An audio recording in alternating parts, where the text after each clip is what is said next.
Hello Earthlings, Kibby here. Have you ever experienced something that felt like it belonged in a movie? Like every event just lines up so perfectly that it feels almost unreal. I had an experience like that a little over a year ago, and it really felt like I was watching a movie happen in real life. However, before I get into that, the drawing you're seeing right now is a design that two of my friends came up with. It was far too fun of an idea for me not to draw. You can get this image in various forms on my Redbubble, linked in the description. So anyway, first let me give you some context for this story. I'm part of a small peer mentor performance group that meets up every year in a different city to help out a local charity and put on a show.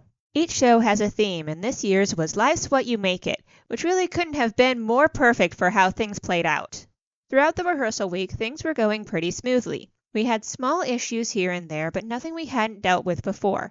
But then, the day of the performance, right as we were getting ready to go on stage, the power went out. And not just in the theater, it was a full blackout for the entire area, with no word on when it was coming back on. Now most people who have either been in a live performance or even just seen one knows just how important having power is. Stage lights, mics, amps, all need electricity to work. In addition to all of that, the stage we were going to perform on wasn't blocked by curtains like you typically have for a normal show.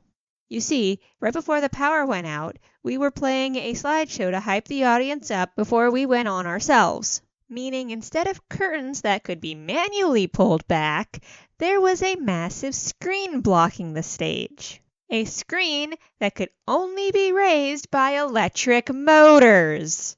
So we had no stage lights, no sound system, and only a couple of feet of stage visible to the audience.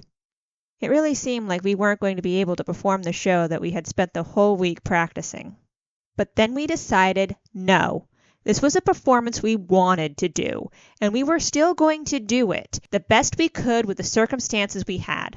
So what if we didn't have stage lights? The parts of the stage that couldn't be seen without them was blocked by the screen anyway. There was still room for the frontline dancers. Everyone else could either sit on either side framing the dancers or stand on the floor in front of the stage. The theater itself wasn't that big, so we just needed to project a bit more for people to hear us sing without mics. And yeah, the electric guitars and keyboard wouldn't work, but the band still had several acoustic instruments they could play. So that's what we did. We went on stage and we performed to an audience that loved it. We even had some people come up and dance with the performers in front of the stage. But then, the best part of the show happened. That year we had a new member. This new member had been given a solo, and she'd been struggling with the lyrics for the whole week of rehearsals. But when they came up on stage, she sang every lyric perfectly, belting it out with everything they had. Then, right as she hit the chorus, the power came back on, and the audience erupted in cheers. It really felt like the climactic part of a movie. Nothing about this experience could have been scripted better. We performed our final song with the whole cast dancing on stage, cementing this as one of our most memorable performances. I hope you liked this story. If you did, you might also like hearing the one about the funniest Nat 1 I've ever experienced. I've linked it in the description with my Redbubble and other social media. Until next time, bye!